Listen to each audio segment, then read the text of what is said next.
L'itinéraire est un ensemble à géométrie variable.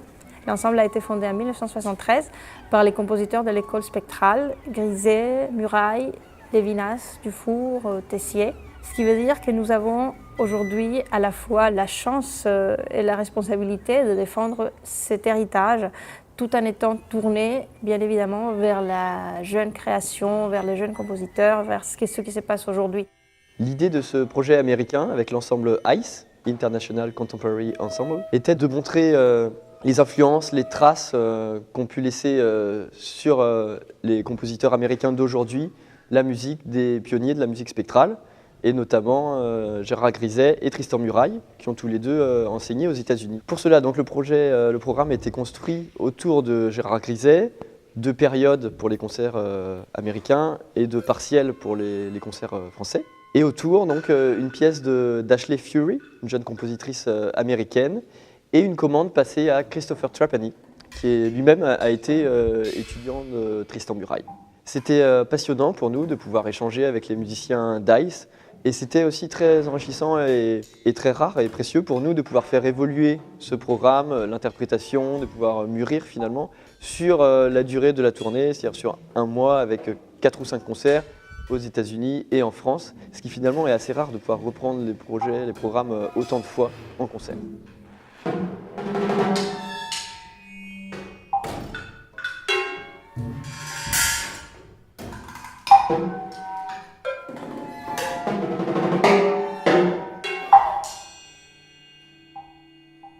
Alors moi, j'ai travaillé pour la première fois avec l'itinéraire en 2009-2010.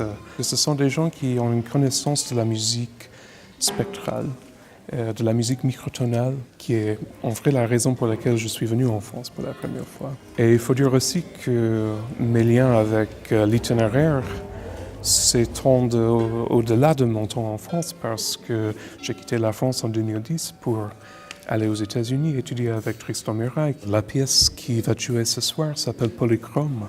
C'est une pièce qui est à la fois influencée, inspirée par la ville de Rome, où je viens de passer une année. J'ai eu l'image en entrant dans ces églises baroques où tu as trop de détails pour comprendre ce qui se passe. Il y a des petits anges en or partout sur le plafond. Je me suis dit, bon, je vais essayer de faire une pièce qui a le même niveau de détail et d'ornementation. J'étais conscient, pendant que je composais cette pièce, du fait que l'itinéraire aussi est né à Rome, est né des rencontres entre Murail et Griset à la Villa Médicis dans les années 70. Il y a des passages dans les journaux de Griset où il parle de ses idées sur période qui étaient composées à l'époque, et des conversations avec Tristan dans les jardins derrière la villa.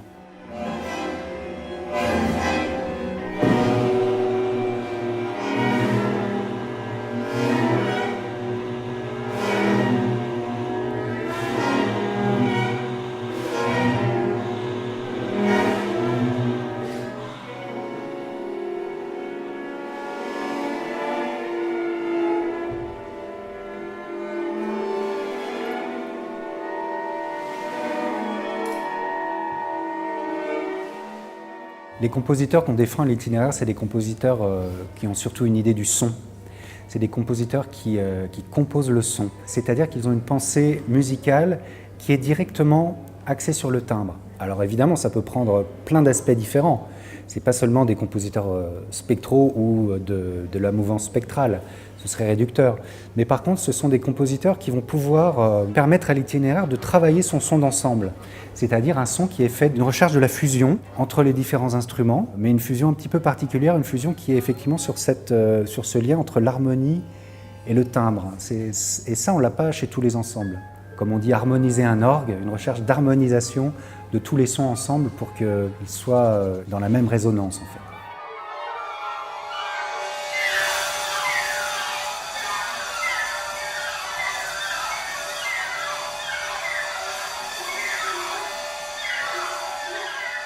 L'itinéraire est invité au Conservatoire de Vitry pour un concert de musique contemporaine dans lequel figure un projet pédagogique assez important qui comporte pas moins de 19 accordéonistes issus des 2 classes d'Anthony Millet, une classe du Conservatoire de Vitry et une classe du Conservatoire de Montreuil. Pour une pièce revisitée par Juan Camilo Hernandez, une pièce de Jonathan Harvey qui s'appelle Advaya pour violoncelle et électronique initialement, et qui est donc réorchestrée pour violoncelle et ensemble d'accordéon. On a fait 7 ou 8 séances depuis 2 mois environ. La plupart étaient avec moi et d'autres étaient sans moi pour pouvoir privilégier le travail autour de l'instrument, les modes de jeu de musique contemporaine qui étaient assez nouveaux pour les élèves, des grattements, des soufflets, des notes qui partent du niente, qui crescendent et qui diminuent très délicatement, pour pouvoir se fondre vraiment avec la note La, le spectre du La fondamental que joue le violoncelle. Il s'agit de musique spectrale et donc on leur a expliqué vraiment ce que c'était qu'entendre plusieurs notes à l'intérieur d'une même note. Donc pendant les séances, on a d'abord improvisé quelques sons entre le violoncelle et les accordéons pour pouvoir avoir un seul son commun. L'enjeu était important pour eux parce qu'il s'agissait aussi de jouer ensemble à 19, ils n'ont pas l'habitude de faire de l'orchestre. On pense que le résultat sera là. Et voilà, on a aussi des cadences avec l'électronique, du coup ça leur permet aussi de découvrir un nouveau monde de musique et d'électroacoustique. Voilà.